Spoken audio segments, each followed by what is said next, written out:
Tuhan bersamamu.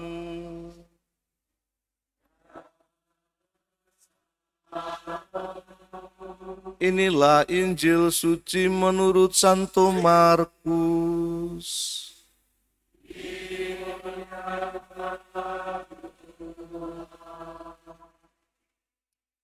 Pada suatu hari, Yohanes berkata kepada Yesus, "Guru, kami melihat seseorang yang bukan pengikut kita mengusir setan dalam namamu. Lalu kami cegah dia karena dia bukan pengikut kita."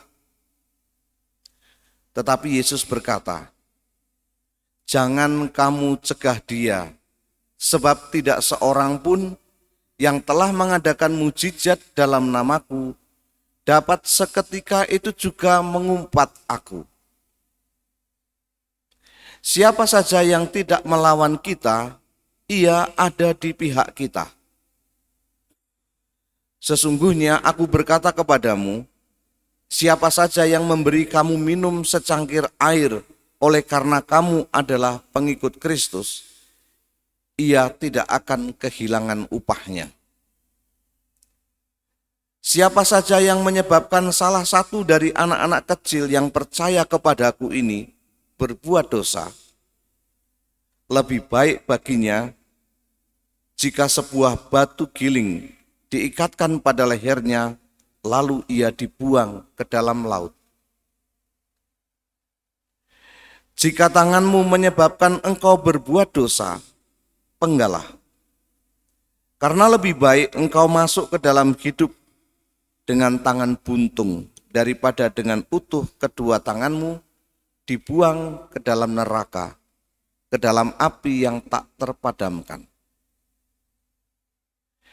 Jika kakimu menyebabkan engkau berbuat dosa, penggalah. Karena lebih baik engkau masuk ke dalam hidup dengan timpang daripada dengan utuh kedua kakimu dicampakkan ke dalam neraka. Jika matamu menyebabkan engkau berbuat dosa, cungkilah. Karena lebih baik bagimu masuk ke dalam kerajaan Allah dengan bermata satu daripada dengan bermata dua dicampakkan ke dalam neraka, di mana ulat-ulatnya tidak mati dan api tidak terpadamkan.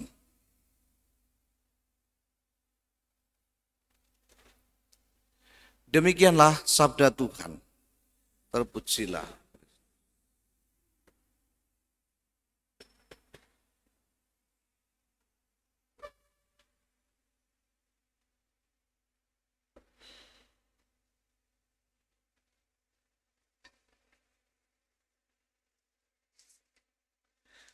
Saudara-saudari sekalian yang saya kasihi dalam Tuhan, poin penting yang Tuhan mau tanamkan kepada kita lewat sabdanya hari ini adalah percaya, beriman kepada Tuhan Yesus, setia kepadanya adalah harta yang paling berharga. Yang kedua, Tuhan mempunyai caranya untuk membawa kita tetap setia berada dalam lingkup hidup bersama dengan Tuhan. Bagian yang pertama, percaya kepada Kristus merupakan harta yang sangat berharga. Digambarkan atau diuraikan di dalam Injil pada hari ini. Para murid sebagai orang-orang yang sudah dekat dengan Yesus, yang mengikuti Dia, terganggu ketika ada orang yang tidak menjadi pengikut Kristus melakukan kebaikan, mengusir setan dalam namanya. Para murid terganggu. dan ingin mencoba mengusulkan kepada Yesus supaya mereka jangan meneruskan aktivitas itu. Dan Tuhan mengatakan, jangan. Tidak ada orang yang melakukan mujizat dalam namaku sekaligus mengumpat aku. Jadi kalau ada orang yang berbuat baik dalam nama Kristus, tidak bisa dia sekaligus anti Kristus. Jadi pasti dia ada di pihak Kristus. Nah, para murid dibuka hatinya agar melihat kemungkinan orang yang tidak berada dalam kelompok para rasul itu melakukan kebaikan di dalam nama Yesus. Dan itu poin yang disampaikan kepada para rasul, sedikit terbukalah akan kemungkinan itu. Karena memang tidak ada orang yang percaya kepada Kristus sekaligus mengumpat begitu.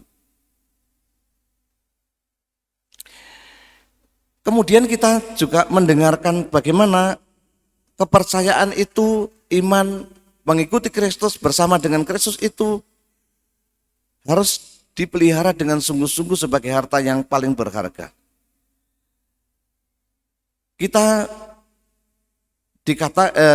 Tuhan mengatakan kepada kita, jangan, jika tanganmu menyebabkan engkau berbuat dosa, penggalah, karena lebih baik engkau masuk ke dalam hidup dengan tangan buntung. Ya. Kemudian, jika kakimu menyebabkan engkau berbuat dosa, penggalah, karena lebih baik engkau masuk ke dalam hidup dengan timpang. Juga kalau ada orang yang menyebabkan anak kecil ini yang percaya kepadaku itu berbuat dosa, lebih baik orang itu dimasukkan ke dalam laut dengan digantungi batu. Percaya kepada Kristus itu jauh lebih penting dari hal-hal yang duniawi. Tangan, mata, kaki, semua utuh, tetapi kalau itu membuat kita terpisah dari Kristus, terpisah dari percaya kepada Dia, membuat kita berdosa, lebih baik dengan tangan satu, begitu. Apakah ini perintah yang harus dilakukan letterlek, lalu kalau Anda berbuat dosa dengan tangan, lalu kalian sampai rumah potong tangan? Bukan itu yang dimaksudkan. Percaya kepada Kristus itu sesuatu yang sangat berharga, paling berharga. Itu poin yang sangat mendasar. Seringkali yang ini tidak disadari oleh orang yang sudah Katolik, orang yang sudah dibaptis. Apalagi kalau situasi hidupnya selalu dalam kesulitan-kesulitan, tidak seperti yang diharapkan, tidak seperti yang dimimpikan. Keluarga tidak mengalami damai, di tempat kerja tidak pernah berhasil, selalu pada posisi yang rendah. Ekonomi morat-marit, selalu dibawa dalam emosi dan sebagainya. Hidup tidak damai, hidup tidak tentram. Situasi seperti itu seringkali membuat orang tergoda, lupa terhadap harta yang paling berharga, yakni Tuhan. Tuhan ditukar dengan harta, dengan kekayaan, dengan jabatan, dengan kenyamanan, kesejahteraan material belaka. Nah, Injil pada hari ini mengingatkan ada yang sangat penting di sana. Percaya kepadaku, percaya kepada Kristus adalah harta yang sangat berharga, paling berharga. Kita bisa kembali ke pandangan Paulus mengenai betapa pentingnya percaya kepada Kristus itu. Paulus dengan sangat jelas mengatakan sesuatu yang tidak enak untuk mengatakan bahwa ada yang berharga dalam hidup kita, yang paling berharga itu apa? Hai kamu orang-orang kaya, menangislah dan merataplah atas sengsara yang akan menimpa kamu. Apakah ini kutukan untuk orang-orang kaya? Tentu tidak. Paulus melihat, bukan Paulus ya, Yakobus. Yakobus Yakobus mengingatkan kepada kita bahwa harta itu, hak milik itu secara personal memang harus kita hormati. Tetapi orang harus ingat bahwa harta milik pribadi itu bersifat sosial. Kekayaan yang kita punya itu punya sifat sosial. Artinya apa? Artinya harta itu hendaknya menjadi bagian dari penghayatan iman akan Kristus. Yakobus memberi pencerahan kepada kita agar kekayaan itu tidak mencelakakan kita. Maka kekayaan itu harus diangkat dalam level sosial. Apakah dengan kekayaan ini aku menjadi orang yang senang berbuat baik? Atau justru aku mengupayakan kekayaan untuk diriku sendiri dengan melukai orang lain? Mengapa dikatakan orang kaya itu celaka? Kamu mengumpulkan harta pada hari-hari sedang berakhir. Kamu menunda upah, menahan upah para buruh. Kamu tidak memberi orang keadilan. Hidupmu penuh dengan foya-foya. Yakobus mengingatkan hidup seperti itu, hidup yang melukai. Melukai keadilan. Melukai semangat berbagi.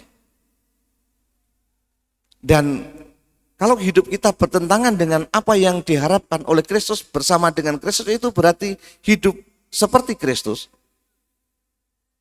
Bagi orang-orang yang ditemui oleh Yakobus, orang-orang kaya yang bertolak belakang dengan semangat Kristiani itu, maka dikatakan di sana, celakalah kamu, orang-orang kaya, menangislah, karena kamu di sana akan mengalami kesengsaraan. Harta yang disimpan, harta yang untuk diri sendiri, semuanya akan busuk, akan berakhir. Bahkan emas juga akan berakhir. Tetapi ada yang tidak berakhir dalam hidup ini, yakni kehidupan kita. Badan kita akan habis memang ketika kita mati. Tetapi hidup kita tetap bertahan, karena hidup kita itu dilanjutkan dalam kehidupan abadi. Nah, kehidupan abadi yang seperti apa yang kita siapkan di dunia ini, itulah hidup percaya kepada Kristus, hidup seperti yang Kristus mau. Sebagaimana dialami oleh para rasul, bahwa ketika kita berlimpah kekayaan, kita tetap ingat bahwa kekayaan itu punya dimensi sosial bagi yang lain. Kekayaan itu harus mengembangkan keadilan, mengembangkan cinta kasih. Seperti Kristus yang kaya, ia tidak memiliki kekayaan untuk dirinya sendiri, tetapi dibagikan. Kekayaan Kristus itu apa? Kehidupan kekal. Ia memberikan dirinya, memberikan tubuhnya untuk dibagikan. Sehingga setiap dari kita menerima tubuh Kristus, kekayaan harta yang sangat berharga itu. Begitu juga kekayaan dan harta yang kita punya. Harus sampai kepada dimensi sosial itu, dimensi kebaikan, dimensi keadilan, dimensi belas kasih. Nah, kalau itu kita hidupi, maka kita akan jauh dari apa yang dikatakan oleh Yakobus. Celakalah, menangislah. Kita akan tetap berbahagia dalam kelimpahan bersama dengan sesama dalam keadilan. Belas kasih, semangat berbagi. Saudara-saudari sekalian yang saya kasihi dalam Tuhan, dalam kitab Bilangan, ketika Musa menerima rahmat Tuhan, rahmat kenabian, rohnya diambil oleh Tuhan dan dibagi untuk 70 orang di situ. Dan dinyatakan setelah itu tidak ada lagi nabi-nabi, kenabian-kenabian dari roh Musa. Seperti itu. Itu doktrinnya seperti itu. Tapi ternyata sesudah itu ada dua orang. Ada dua orang yang mendapatkan roh kenabian. Musa mengatakan, biarlah itu, kalau memang Tuhan menghendaki, itu akan terjadi.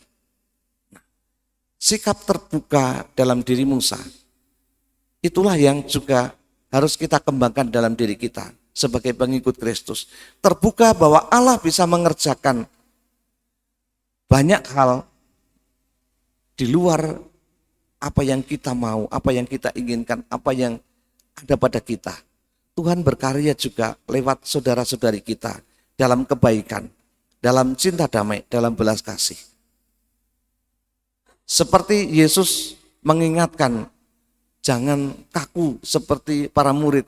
Kalau ada orang mengusir setan dalam namaku, biarkanlah, karena dia juga ada di pihak kita. Dalam kebaikan, dalam cinta, dalam belas kasih. Nah, itulah dua hal yang saling menguatkan pada kita pada hari ini. Percaya kepada Kristus itu sesuatu yang sangat penting, tetapi juga kita tetap terbuka bahwa Allah bisa bekerja dalam kehidupan kita yang lebih dari yang kita pikirkan. Mari kita mohon kepada Tuhan agar kita selalu ada dalam rengkuhan itu dan bertekun dalam kebaikan-kebaikan kita. Karena cita-cita Tuhan memang kita menjadi miliknya yang baik dalam kehidupan kita sehari-hari. Tuhan memberkati kita.